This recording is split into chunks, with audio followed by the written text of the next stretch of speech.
Kontrobersyal na naman nga muli ngayon si Direk Daryl Yap, ang direktor na talaga namang napaka-kontrobersyal ng mga ipinapalabas na pelikula.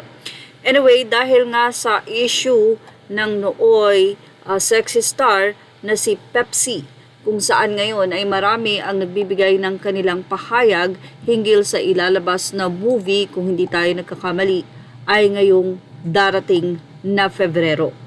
Anyway, mula nga sa naging post ni Direk Daryl Yap, narito ang kanyang open letter kay Arnold Calabio. Hello sa'yo, musta ka na? Maraming salamat sa pagbabahagi ng opinyon mo patungkol sa aking pelikulang #Trop 2025, The Blank of Pepsi. Ibig sabihin, naglaan ka ng oras at kaisipan para ihayag sa publiko kung anuman sa palagay mo ay tama. Ngayon, opinyon ko naman tungkol sa sinabi mo. Sino ka para pangunahan ang pamunuan ng MTRCB na harangin ang pelikulang hindi pa nararating ang kanilang tanggapan? Hindi lang pambabastos sa pinaghirapan namin, kundi maging kay MTRCB Chair Lala Soto ang pinagsasasabi mo. Sino ka para magdesisyon para sa kanya? Pinagmumukha mo siyang may gustong pagtakpan at natatakot. Hindi ganun si Chair Lala. Pinakita na niya ang kanyang pagiging patas sa maraming sitwasyon. Wala ring saysay kung pagbabatayan ang pamagat. Kung pipila ka sa takilya, hindi mo naman kailangan banggitin ang The Blank Of. Sigurado akong halos lahat Pepsi blank lang ang sasabihin.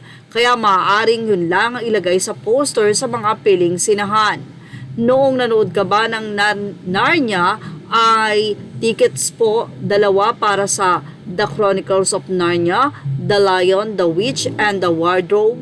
Alam mo, Igan, malinaw naman na di natin feel ang isa't isa, pero wag ka namang manabotahe.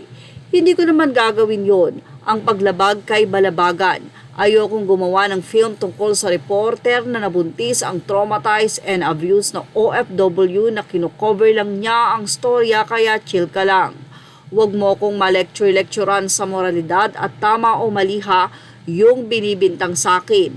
Puro imbento, puro bunganga, yung sayo may bunga. Happy New Year sa inyo ni Arn Arn. Yan ang buwelta nitong si Direk Daryl Yap kay Igan. Samantala, may naging say din si Direk Daryl Yap sa ngayon ay nagsalitang si Sarcy Emmanuel na naging kasabayan ni Pepsi. Ayon kay Sarcy, at sino ang nag-relay ng story sa direktor, di ba patay na yung tao? Siya lang ang may alam ng totoo saan nila kinuha yung story. Sagot ni Direk Daryl sa kanya, napaka-convenient kasi dito kay Sarcy Emmanuel na patay na ang pinag-uusapan. Kay gimmick yun o totoo? May nagawa ka ba? Bakit? Close ba kayo ni Pepsi? Nung pumanaw siya, saka kayo sumikat. Wag mo kong palalabasing sinungaling. Hintayin mo ang pelikula. Sa ngayon, marami ang nagsasabi na may twist ang nasabing pelikula na ito ni Direk Daryl Yap. Marami na kasi ang nanghuhusga, pero syempre kailangan pa ring mapanood para malaman kung ano nga ba ang talagang katotohanan.